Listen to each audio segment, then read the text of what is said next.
Hey everyone, and welcome to Reiki with Curtis. This is the pilot episode of what will be a weekly self Reiki session and other things related to Reiki. Um, though I'm sure you know what Reiki is a little bit.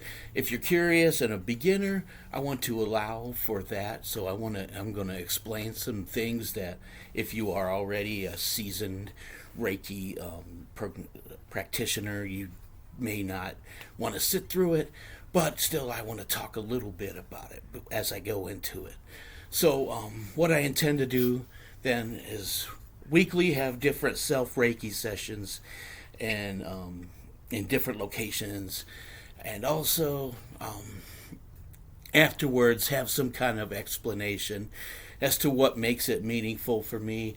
I've been doing it 7, 8 years or so. I'm a Reiki level 3 practitioner, a master, and of probably, and this is the thing that I find vastly interesting. I find it's new to me all the time, and I really enjoy it.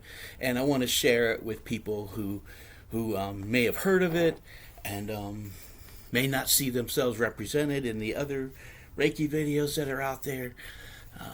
So for maybe another old guy like me may be able to find interest in it, or someone that just came into it late and want to go slow when they're using it and what's it all about and stuff like that. So, what this is a self Reiki session I want to do today. And I apologize for the strange looking video. I'm doing it outside because it's so nice out. And it's kind of at nighttime, which is kind of when I like to do my self Reiki myself. And so when you start, I think it's very important what makes the difference to you and to help you connect to your higher self and to let the good love and light in is to ground yourself, to not skimp on grounding yourself. And how you do that, how I do this, put both feet on the floor like I have now, and just have my hands just like this, ready for it, and try to picture coming through your crown chakra. It's like the top of your head, the white light coming from the energy, the end of the healing love and light that exists in the universe. You're going to let run through you and then concentrate it and wherever it needs to go to help people heal or feel better or feel balanced. Mostly, not really to, when I say heal, not to help injuries or anything like that. It's to feel balanced, basically. And so picture this white light coming down through your crown chakra, through the top of your head, down through your body, all the way down, through the bottom of your feet, into the earth. And you're becoming part of this whole cycle then, so that you can then channel this energy wherever it needs to go. It works great with doing other people, helping them, what they call, healing through touch, what the hospitals call healing hands, other sorts of, and so you can also heal your pets. You can do Reiki on your pets. You can send Reiki energy to people, whether they know it or not, and you can put it out there so their spirit can decide to accept it or not. You leave it up to them. You can do long distance healing this way. You can send out Reiki vibes around your property. Energy exists out your property. You can find stagnant energy. You can find out how, what kind of shape your property is in. You can do all sort of things with it, and it can do things every day. I think maybe the difficult part is to stay connected through your daily work life where it gets all hectic and everything, to stay connected to what I call my higher self, I think, well, that's what they call it, your higher self, not your conscience, but sort of like um, your higher self does not tell you what you should do. But it's sort of like what you should be doing. When you're doing it, you feel connected to it, and you feel you're on the right path. If that makes sense. If that makes sense. Okay. So today we're going to do this health, this staying connected. You do this about 5 minutes, different times, wherever you feel comfortable, and find your little space. If you have a hectic house like I do, that is part of the difficulty, finding your little space to do this. And once you ground yourself, feel this come down, feel this white light enter you through your crown chakra, down through your body, through the bottom of your feet. And I'm going to try to stop talking now so you can just observe what I'm doing.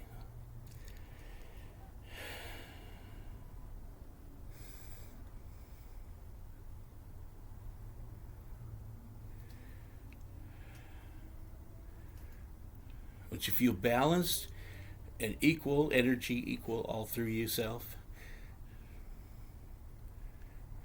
start applying your hands to where they need to go.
So if you're not familiar, what you should be feeling for, what I do is I just touch very lightly and I feel the energy around my hands, around my arms, and I feel for any disruptions. They should feel about the same. You should feel, I don't know, if some people feel vibrations, some people feel heat or coldness. If it makes sense, I feel like calmness or not. So I look for the disruptions. Like I will feel like this side will be calm and this side will be like, "Arr." So I just kind of hold it like this, focus until they're equal, if that makes sense.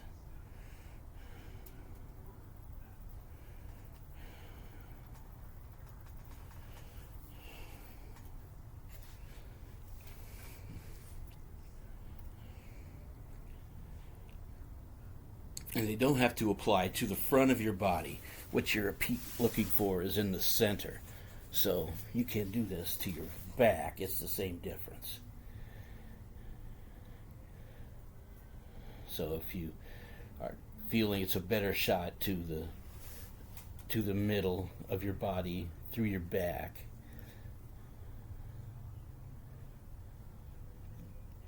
just turn around and do it that way.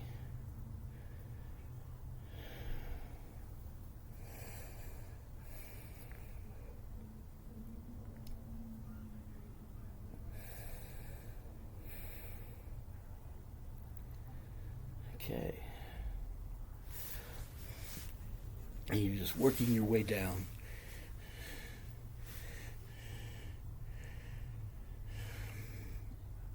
I like to think of it as flushing from the top down through the bottom of my feet into the earth.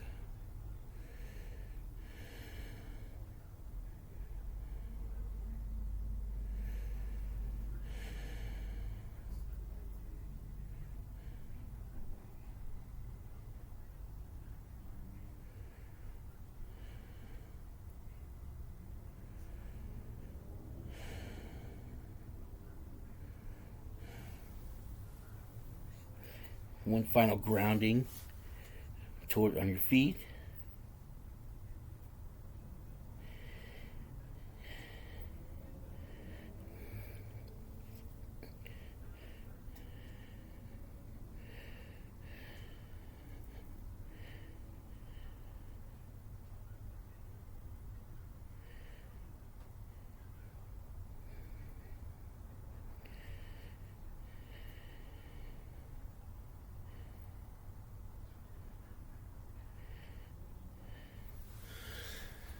Okay. And there we are. Try not to jump right up when you do that. When you energize a room like this, and um, you you know, clear this disruptive energy out of your body. It can make the room a little unstable, so don't hop right up right away. That's if you're doing it, if you're really intense. Um, okay, just so a few words of explanation. What you want to do when you ground yourself is to, like, try to match yourself to this higher self. Think of it as being in sort of a altered state, like halfway to dream in a way, so that you're more receptive to this white light that's coming in. That's the way I look at it, anyway. And you saw where I was doing the hand placements. Many of you have, if you've gone through this, you realize that there's not a certain place they have to go. Some people will say you must put your hands here and then step 2 here. What I was taught, and how I practiced ever since, is that you kind of go with what your gut tells you, go with what your instinct tells you.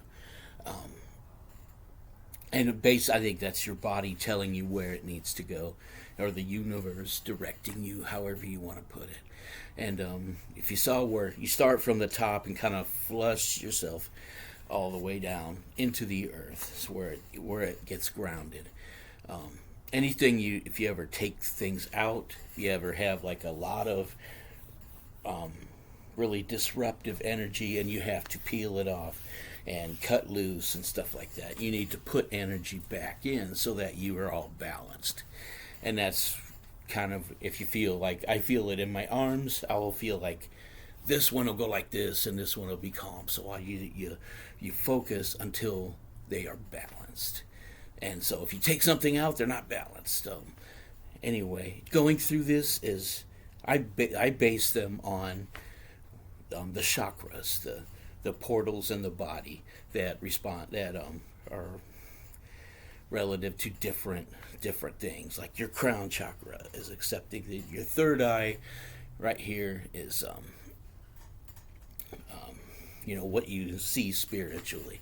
Your throat chakra, your voice, how comfortable you feel with your voice. That's why if you feel silenced or something of that nature, you will feel this give you trouble right here.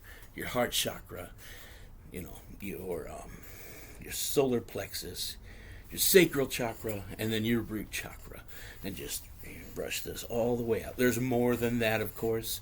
Those are the main areas, and that's where I base my hand movements whenever I do Reiki on someone else or on myself. Okay. It's interesting. You can detect the energy not just on the body. You don't have to touch people in order to get the full benefit. What you're doing is balancing the energies in the field around them. So you don't have to touch their skin exactly. You can, if you want to do a more in-depth session, you can do your hands out this far or maybe out this far, and it has a different effect. It's interesting. I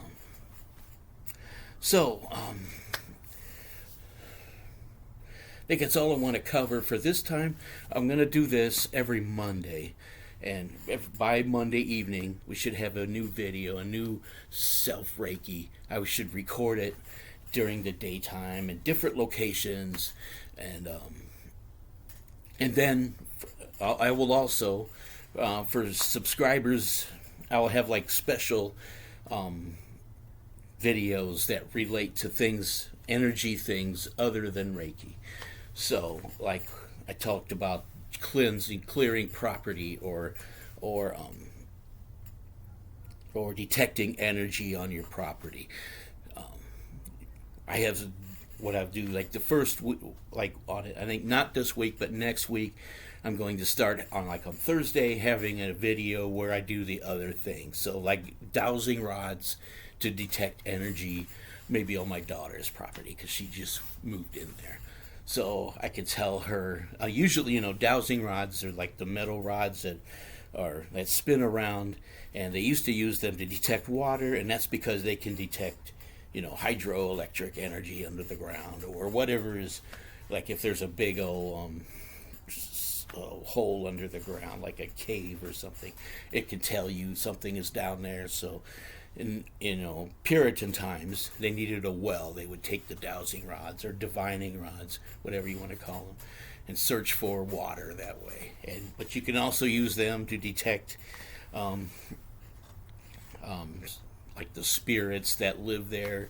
They say mostly it's not, your yard is not haunted. It may be what they call elemental energy, like the nature energy, which is, that's not a problem to you most of the time.